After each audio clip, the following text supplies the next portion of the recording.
Michaung புயல் பாதிப்புக்கான நிவாரணத் தொகை 6000 ரூபாய் பெறுவதற்கான டோக்கன் விநியோகம் தொடங்கியது.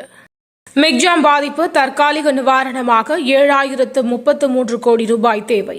மத்திய குழுவிடம் தமிழக அரசு கோரிக்கை. பாதிக்கப்பட்டவர்களுக்கு 6000 ரூபாய் நிச்சயமாக வழங்கப்படும். முதல்வர் மு.க.ஸ்டாலின் உறுதி. மத்திய குழுவிடம் இழப்பீட்டை கேட்டு பெற்று மக்களுக்கு தர வேண்டும். அதிமுக முன்னாள் அமைச்சர் ஜெயக்குமார் வலியுறுத்தல். 11 IPS அதிகாரிகள் இடமாற்றம். தமிழக அரசு அறிவிப்பு. வடலூர் பெருவெளியில் 70 ஏக்கர் நிலத்தை கையகப்படுத்த முயற்சி. எடப்பாடி பழனிசாமி கண்டனம். தேமுதிகவின் பொதுச் செயலாளராக பிரேமலதா நியமனம். பொதுக்குழுவில் தீர்மானம் நிறைவேற்றம். இலவச மடிக்கணினி திட்டத்தை முறையாக செயல்படுத்துக.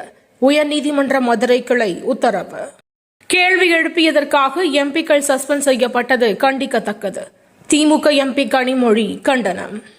எண்ணெய் கழிவுகளை டிசம்பர் 17க்குள் அகற்ற வேண்டும். தென்மண்டல தேசிய பசுமை தீர்ப்பாயம் உத்தரவு.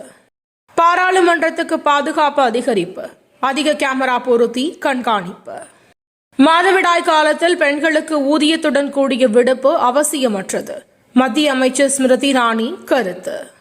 இந்தியாவில்தான் நாங்கள் சுதந்திரமாக உள்ளோம். தலாய் லாமா பேச்சு. கொல்கத்தா நைட் ரைடர்ஸ் அணியின் புதிய கேப்டன் ஸ்ரேயாஸ் ஐயர் நியமனம். குமரி நெல்லை மாவட்டங்களில் இன்று மழைக்கு வாய்ப்பு. வானிலை மையம் தகவல். தினம் தினம் நடக்கும் முக்கிய நிகழ்வுகளை சுருக்கமாகவும் தெளிவாகவும் தலைப்புச் செய்திகள் வழியே அறிந்து கொள்ள QLN நியூஸ் சேனலை சப்ஸ்கிரைப் செய்யவும்.